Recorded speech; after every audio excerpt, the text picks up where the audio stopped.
తాకట్టులో ఉన్న బంగారాన్ని విడిపించి ఆ రోజు ఆన్లైన్ రేటుకే మేము కొంటాం. Sharma gold company.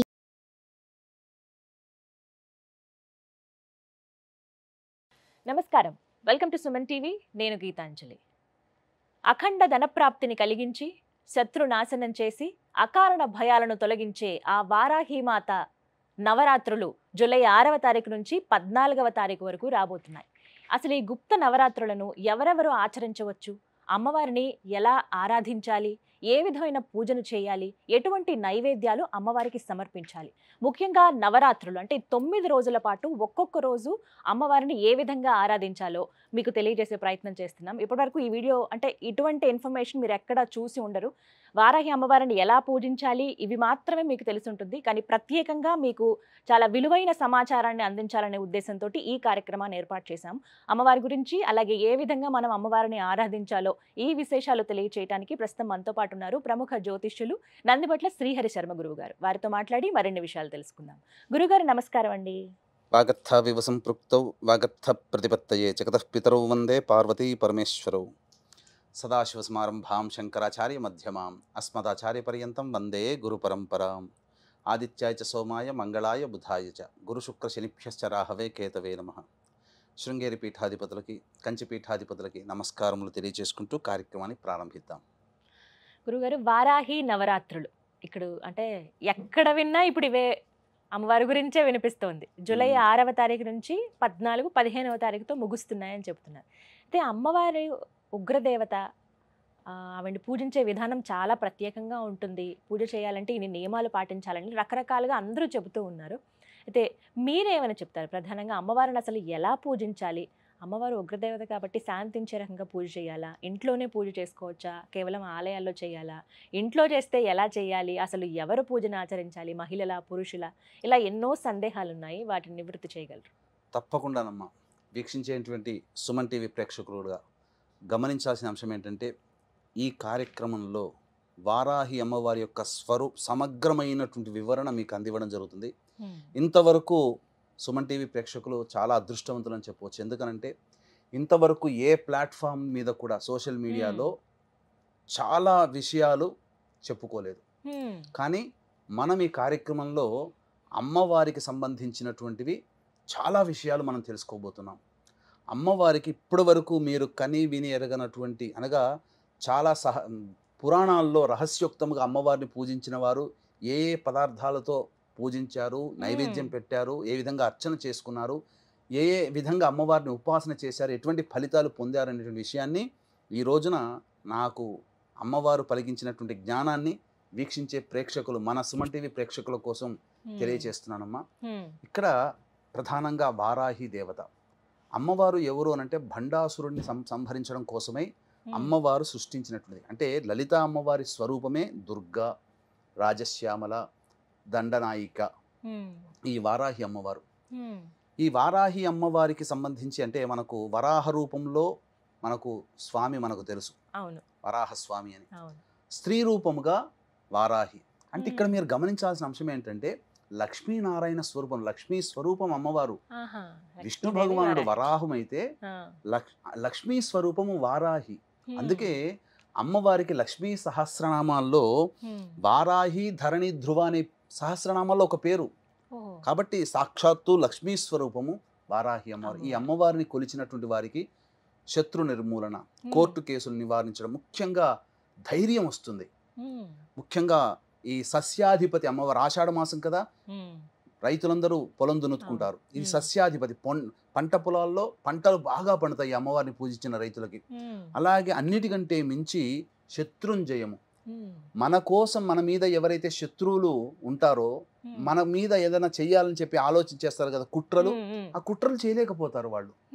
అంతటి శక్తివంతమైనటువంటిది ఈ వారాహి అమ్మవారు. అన్నిటికంటే మించి ధనప్రాప్తిని విశేషంగా కలగజేస్తుంది వారాహి అమ్మవారు. కాబట్టి ఈ వారాహి అమ్మవారిని ఎవరు చేసుకోవచ్చు అనంటే, ఈ అమ్మవారి నవరాత్రులకు సంబంధించి గుప్త నవరాత్రులు పేరులోనే రహస్యం అని, గుప్తం అంటే రహస్యం. కాబట్టి ఒకప్పుడు కేవలం ఉపాసనా పరులైనటువంటి వ్యక్తులు మాత్రమే చేసుకున్నటువంటి యొక్క వారాహి నవరాత్రులు ఇప్పుడు సామాన్య బాహుళ్యంలోకి వెళ్ళింది. కాబట్టి ఎవరైనా చేసుకోవచ్చు, దేవతని ఉపాసించడానికి ఎవరైనా చేయవచ్చు. కాకపోతే చేసే విధానంలో ఉన్నప్పుడు మాత్రము దానికి తగ్గ వాళ్ళు మాత్రమే చేయాలి. ఇప్పుడు అటం బాంబు ఉందమ్మా, దాన్ని నిర్వీర్యం చేయాలి. అందరూ చేయగలుగుతారా? తెలుసు, ఎవరు వాళ్ళు చేయాలి. కాకపోతే ఇక్కడ ఏంటనంటే వీక్షించేటువంటి సుమన్ టీవీ ప్రేక్షకులు కూడా అమ్మవారిని సామాన్యమైనటువంటి వ్యక్తులు కూడా సామాన్య విధానంతో అర్చించి గొప్పదైనటువంటి ఫలితాన్ని పొందవచ్చు. ఇక్కడ భక్తి ప్రధానము, అంటే అందరూ పూజించవచ్చు అంటున్నారు. అందరూ పూజించుకోవచ్చు. కాకపోతే దీనికి ఉన్నటువంటి నియమం ఏంటంటే అమ్మవారిని సూర్యోదయం కంటే ముందే పూజ చేయాలి, లేదా సూర్యాస్తమయం తర్వాతనైనా చేయాలి. చేసేటప్పుడు ఖచ్చితంగా ఉదయం ఎలాగో దంతధావనం, పళ్ళు తోముకుంటాం, సాయంత్రం పూట చేసే వాళ్ళు కూడా దంతధావనం చేసుకునే శుచిగా అమ్మవారిని ఆరాధించాలని శాస్త్రం చెప్పబడుతుంది. ఇక్కడ అది ప్రధానం. అయితే ఇక్కడ ఉద్యాపన 14వ తారీఖు చేసుకోవచ్చా, 15వ తారీఖు చేసుకోవచ్చా అనేటువంటి ఆలోచన కూడా ఉంది. 14వ తారీఖు రోజున సూర్యోదయానికి అష్టమి ఉంది, సూర్యాస్తమయం తర్వాత నవమి వస్తుంది. సాయంత్రం పూట పూజ చేసుకునే వాళ్ళు 14వ తారీఖుకి ఉద్యాపన చేసుకోవచ్చు. ఉదయం పూట పూజ చేసుకునే వాళ్ళు 15వ తారీఖు రోజున పూజ చేసుకోవాలి. ఇక్కడ స్త్రీ పురుషులు ఎవరైనా చేయవచ్చునమ్మా. అయితే ఇక్కడ ఈ రోజున మనం చెప్పుకోబోయేటువంటి వారాహి సంబంధించినటువంటి దాంట్లో వీక్షించేటువంటి సుమన్ టీవీ ప్రేక్షకులు కూడా ఏమాత్రం కూడా ఈ కార్యక్రమాన్ని స్కిప్ చేసుకోకండి, మిస్ అవ్వకండి. ఎందుకనంటే 9 నవరాత్రులలో 9 రోజుల పాటు సుమన్ టీవీ వాళ్ళు మీకు చక్కటి వివరణని ఇవ్వడానికి ప్రయత్నం చేస్తున్నాం. కాబట్టి ప్రతిరోజు అమ్మవారికి ఒక్కొక్క వారాహి రూపం ఉంటుంది. అంటే ఉదాహరణకు చెప్పాలి అని అంటే ఉన్మత్త వారాహి, ధూమ్ర వారాహి, బృహత్ వారాహి, శ్వేత వారాహి, వార్తాళి వారాహి, దండని వారాహి, కిరాత వారాహి, ఇలా 9 రకాలైనటువంటి వారాహి దేవతలు ఉన్నారు. కాబట్టి ప్రతిరోజు ఒక్కొక్క రోజు ఒక్కొక్క అమ్మవారిని ఎలా కొలుచుకోవాలి. మొదటి రోజున అమ్మవారు ఏ రూపంలో ఉంటుంది, ఆ రూపాన్ని ధ్యానం చేసుకుంటూ ఆ అమ్మవారిని స్తుతించుకుంటూ పూజ చేయండి. పూజా విధానం కూడా మనం తెలియజేద్దాం. అలాగే రెండో రోజు అమ్మవారిని ఇలా ధ్యానం చేసుకొని పూజ చేయండి.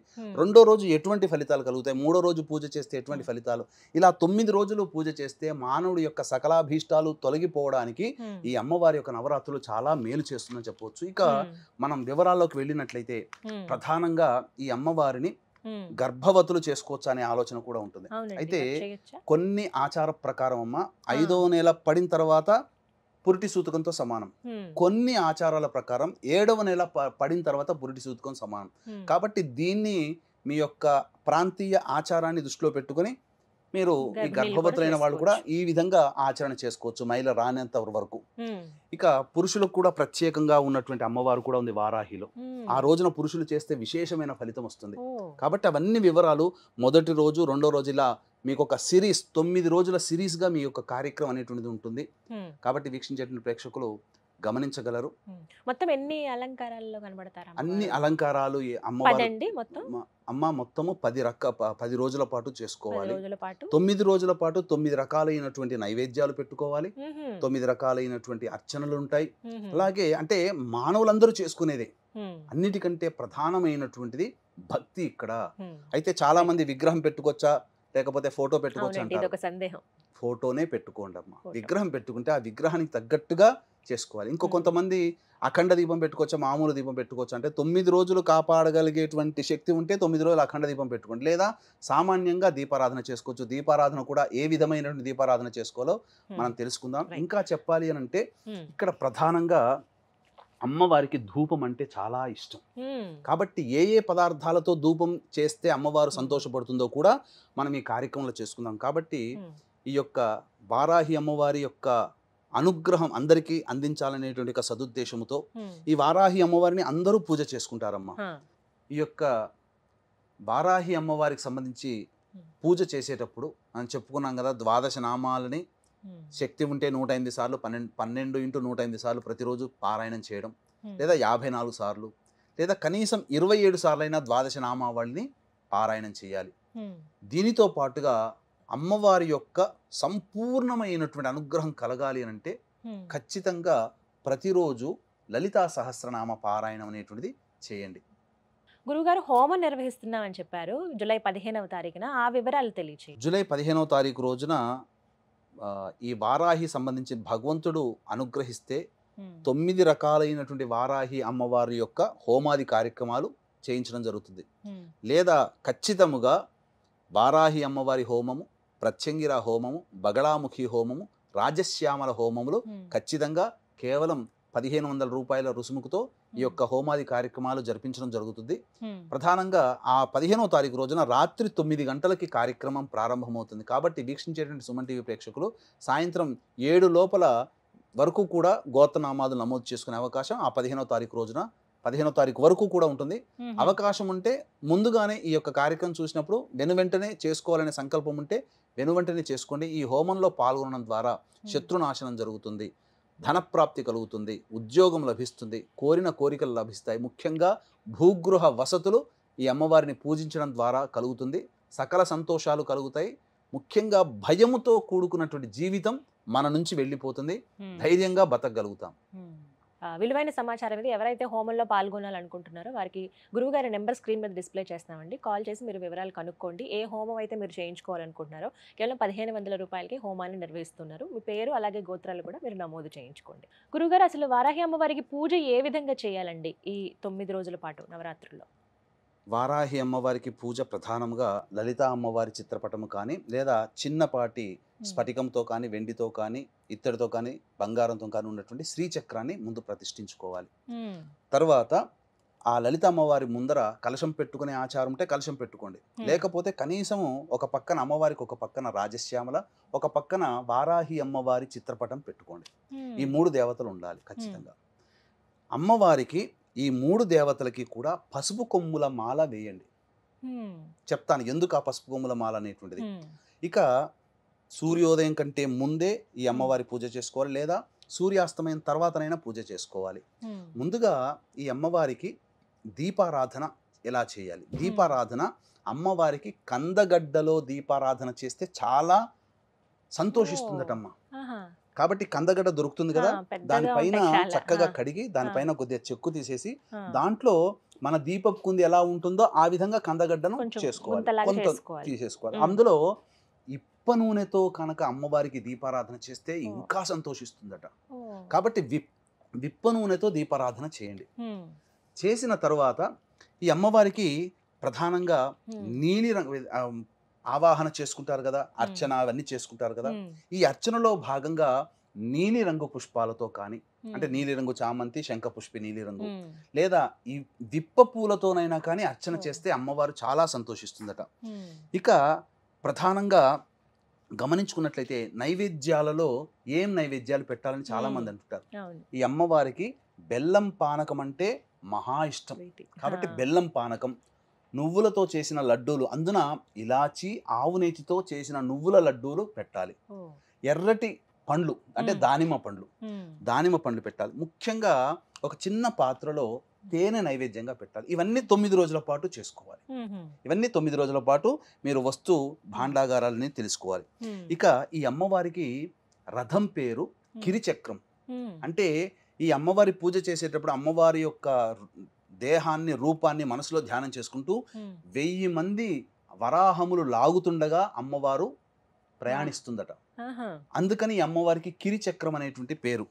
ఇక ఈ అమ్మవారికి విశ్వేశ్వరుడే ప్రతిష్ఠించడం, కాశీ విశ్వేశ్వరుడే వింధ్యాచలంలో ప్రతిష్ఠించాడు. కాబట్టి అంతటి అమ్మవారు ఈ వారాహి నవరాత్రులతో పాటు బాగా ఉపాసన చేసుకుంటే రేవతి నక్షత్రం వచ్చినప్పుడు ఈ అమ్మవారిని పూజ చేస్తే విశేషమైనటువంటి ఫలితం కలుగుతుంది. ఇది ఈ యొక్క విధానంగా చేసుకోవచ్చు. అయితే ఈ వారాహి అమ్మవారికి ధూపము అనంటే చాలా ఇష్టం. ఏ ఈశ్వరుడికి అభిషేకం అంటే ఇష్టం, వెంకటేశ్వరుడికి పుష్పార్చన అంటే ఇష్టం. అమ్మవార్లకి ఏ అమ్మవారికైనా ధూపం అంటే చాలా ఇష్టం. ప్రత్యేకించి ఒక్కొక్క అమ్మవారికి ఒక్కొక్క రకమైన ధూపం చేయాలి. ఈ వారాహి అమ్మవారికి ధూపం ఏంటనంటే మన ఇంట్లో దొరికే వస్తువులే మనం తెచ్చుకోవచ్చమ్మా. ఏంటి ఆ వస్తువులు? ఆ వస్తువులన్నిటినీ పొడి చేసి ఆ గుగ్గిలంలో మన బొగ్గులు ఉంటాయి కదా, మనం మండుతున్నటువంటి బొగ్గుల మీద వేసి అమ్మవారికి ధూపం ఇస్తే అసలు అమ్మవారు సంతోషము ఇంత అంతా పట్టరానిదట. ఏమా ద్రవ్యాలు తెచ్చుకోవాలి అని అంటే గుగ్గిలం, సాంబ్రాణి అంటుంటాం. అది తెల్లదైనా నలుపుదైనా పర్వాలేదు. ఇక యాలకుల పొడి, ఇలాచీ పొడి అని అంటారు. ఇక పసుపు పొడి, శుద్ధమైనటువంటి పసుపు పొడి 3, తెల్ల గురువింద గింజల పొడి దొరుకుతాయి, పచారీ షాపులో దొరుకుతాయి. ఇక్కడ ఇది మాత్రం దొరకకపోవచ్చు, తెల్ల ఈశ్వరి వేరు అని అంటారు, అది దొరకకపోవచ్చు. సాధ్యమైనంత వరకే మీరు తెచ్చుకోండి, ఆయుర్వేదం షాప్ లో ఏమైనా ప్రయత్నిస్తే దొరుకుతాయమ్మా. తెల్ల ఈశ్వరి వేరును దంచి పొడి చేసుకోవాలి. ఇక తెల్ల జిల్లేడు పువ్వుల పొడి, తెల్ల జిల్లేడు పువ్వును తెచ్చుకొని దాన్ని నీడను ఆరబెడితే పొడి చేసుకోవచ్చు. ఇక మిరియాల పొడి, కారం పొడి, శొంఠి పొడి, ఇవన్నీ వేసి అమ్మవారికి ధూపం ఇవ్వాలి. రోజుకొక్కటిగా లేదు లేదు, అన్ని కలిపి ప్రతిరోజు ధూపంలో. ఇప్పుడు మనం చెప్పినటువంటి వివరాలు ఏదైతే పూజా విధానం ఉందో అందరికీ తెలుసు, అన్ని ప్రసార మాధ్యమాల ద్వారా పూజా విధానం ఎలా చేసుకోవాలో తెలుస్తుంది. మనం ప్రత్యేకించి ఈ యొక్క సంబంధించినటువంటిది ఈ యొక్క ధూపం వేయాలి. అయితే అమ్మవారికి ద్వాదశ నామావళి అని ఉంది. ఆ ద్వాదశ నామావళి చాలా ప్రీతికరం అమ్మవారికి. శక్తి ఉందనుకోండి, ఆ ద్వాదశ నామావళిని రోజుకి 108 సార్లు పారాయణం చేయండి, లేదు 54 సార్లు అయినా పారాయణం చేయండి. ఇక కందగడ్డ దీపారాధన చేశాం కదా, మీకు శక్తి ఉంటే ప్రతిరోజు కందగడ్డతో ఆ దీపారాధనగా కుందిగా తయారు చేసుకొని ప్రతిరోజు ఒక కందగడ్డలో వేయొచ్చు, లేదా ఒకే కందగడ్డది 9 రోజుల పాటు ఉండి తర్వాత మనం ఈ అమ్మవారికి 9వ రోజు 10వ రోజు ఆచారం ఉంటుంది కదా, అప్పుడు ఆ నైవేద్యంగా ఆ యొక్క కందగడ్డని ఇంట్లో వండుకొని భోజనం చేయవచ్చు. నైవేద్యములో చిలకడ దుంప, బెల్లం పానకం, పనసపండు, దానిమ్మ గింజలు, అది నువ్వుల లడ్డూలు, నల్లదైనా తెల్లదైనా నువ్వుల లడ్డూలు, ఇలాచి, ఆవు నేతితో చేయాలి, బెల్లము, ఇవి పెట్టినట్టయితే అమ్మవారు చిలకడ దుంప, ఇవి అమ్మవారికి చాలా ప్రీతికరం. ఇక హోమం చేసుకునే అలవాటైతే హోమంలో తోక మిరియాలు, తెల్ల ఆవాలు, పనసపండు ఇవన్నీ వేయాలి. ఇక అమ్మవారికి తాంబూలం సమర్పించేటప్పుడు పచ్చకర్పూరం, జాపత్రి, జాజికాయ, ఇలాచి, లవంగాలు, ఇలా సుగంధ ద్రవ్యాలు, జవ్వాది, ఇలా కలిపి, జవ్వాది పొడి ఉంటుంది, కలిపి అమ్మవారికి తాంబూలం పెట్టి తర్వాత మీరు చేసుకున్నటువంటి ఆ పదార్థాలు ఏదైతే ఉన్నాయో ఆ తాంబూలం పూజ చేసుకున్న వాళ్ళు సేవనం చేయొచ్చు, నైవేద్యం కూడా అందరూ తినవచ్చు. ఈ విధంగా పూజా విధానం అన్నమాట. పూజా విధానం చాలా చక్కగా వివరించారండి. ముందుగా అందరూ ఇవి తెలుసుకోవాలి, ఇవి 9 రోజుల పాటు అందరూ ఆచరించవలసింది. 9 రోజుల పాటు మనం చెప్పినటువంటి విధానంగా అమ్మవారిని ఆ విధంగా ధూపము, నైవేద్యము, దీపారాధన, అర్చన, ఇవన్నీ మనం చెప్పినటువంటి వస్తువులతో చేస్తే చాలా విశేషం. ఇక మనం 9 రోజులలో 9 రోజుల పాటు ఒక్కొక్క అమ్మవారు ఏ రూపంలో ఉంటుంది, ఏ రూపంలో ధ్యానం చేసుకొని అమ్మవారిని పూజించాలో కూడా తెలుసుకుందాం. ఇప్పటి వరకు పూజా విధానం ఎలా చేయాలి, ఏ నూనెతో దీపారాధన చేయాలి, ఎటువంటి నైవేద్యం అమ్మవారికి సమర్పించాలో తెలుసుకున్నారు కదా. మరి నవరాత్రుల్లో ఒక్కో రోజు అమ్మవారు ఏ రూపంలో మనకి దర్శనమిస్తారు, మరి ముఖ్యంగా ఆ రోజున ఏ విధంగా పూజ చేయాలి, ఒక్కో ఎపిసోడ్ ద్వారా మీకు అందించే ప్రయత్నం చేస్తున్నాం. గురుగారు, మరి 4వ రోజు వారాహి అమ్మవారిని ఏ విధంగా కొలుచుకోవాలి, అమ్మవారికి ఎటువంటి నైవేద్యం సమర్పించాలో తెలియజేస్తారా? 4వ రోజు వారాహి అమ్మవారిని కిరాత వారాహి రూపంలో కొలుచుకోవాలి. ఇదే 4వ రోజున మాహేశ్వరి రూపంలో కూడా అమ్మవారిని ఆరాధన చేయవచ్చు. ఇక ఈ అమ్మవారు ఉన్నటువంటి వారాహి అమ్మవారి యొక్క రూపాలలో అందమైన దేవతట, అందంగా కనబడుతుందట, అందమైన దేవత. ఈమె రక్షించే దేవత, ఎల్లప్పుడూ కూడా రక్షిస్తుందట మనల్ని. ఒరిస్సాలో ఈ అమ్మవారిని ఎక్కువగా ఆరాధన చేస్తారు, కిరాత వారాహి. ఈ అమ్మవారు ఎలాంటి విపత్తుల నుంచి బయటపడేస్తుందంటే, ప్రపంచానికి సునామీలు, విపత్తులు, అల్లకల్లోలాలు, భూకంపాలు వస్తాయి కదా, వాటి నుంచి రక్షిస్తుందట ఈ అమ్మవారు. మరి మానవ జీవితంలో అల్లకల్లోలు, సుడిగుండాలు, విపత్తులు అని అంటే మనము ఏదో సినిమాలో చూసినట్టు ఒక వ్యక్తి బాధపడిపోతుంటే ఒక ఇమాజినేషన్ చూపిస్తారు కదా, ఏదో అయిపోతున్నట్టుగా. అలా మనిషి చాలా సందర్భాల్లో ఏదో అయిపోతున్నట్టుగా బాధపడుతుంటాడు కదా, అటువంటి బాధల్ని దరిచేరనీయకుండా కాపాడుతుందట ఈ కిరాత వారాహి అమ్మవారు. కాబట్టి ఈ అమ్మవారికి పూజించడం వల్ల అదృష్టం వస్తుందటమ్మా, అదృష్టం వస్తుంది, సమృద్ధి కలుగుతుంది. ముఖ్యంగా దైవభక్తి బాగా పెరుగుతుందట. పూజించేటువంటి ప్రేక్షకుల్లో ఆడవాళ్ళు ఉంటారు, మా పిల్లలకి దైవభక్తి లేదు, మా ఆయనకి దైవభక్తి లేదు, నేను చేస్తుంటే పూజలు చేయనియరు, అడ్డుకుంటారు అనేటువంటి వారు అమ్మవారిని ఈ 4వ రోజున కిరాత వారాహి అమ్మవారి రూపంలో గనక వారాహి అమ్మవారిని పూజన చేసుకుంటే తప్పకుండా మీ కుటుంబంలోని వ్యక్తులలో మార్పు వస్తుంది అని చెప్పవచ్చు. ఇక ఈ అమ్మవారికి పెట్టవలసినటువంటి నైవేద్యం దద్దోజనం, అల్లంతో చేసినటువంటి గారెలు. అంటే అల్లంతో అంటే గారెలు మనం చేసుకుంటాం, కాకపోతే అల్లం ముక్కలు అందులో వేయాలి. వేయాలి. ఆ, ఈ విధంగా అల్లపు ఆ అమ్మవారికి నైవేద్యం ఈ దద్దోజనం అల్లం గారెలు, మరియు ఎప్పుడు చెప్పుకున్నట్టుగానే చిలకడ దుంప మరియు కందగడ్డ, పనసపండు, దానిమ్మ గింజలు, ఇప్ప పూలు, నువ్వుల అలాగే లడ్డూలు. నువ్వుల లడ్డూలు, బెల్లము, నువ్వులు, ఇలాచీ పొడి, ఆవు నెయ్యితో చేసిన లడ్డూలు, ఉమ్, ఇవి నైవేద్యంగా పెట్టవచ్చు.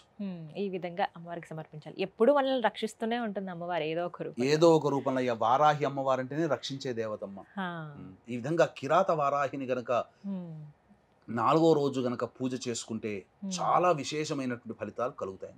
చక్కగా వివరించారండి. విన్నారు కదా 4వ రోజు అమ్మవారిని ఏ విధంగా ఆరాధించాలో.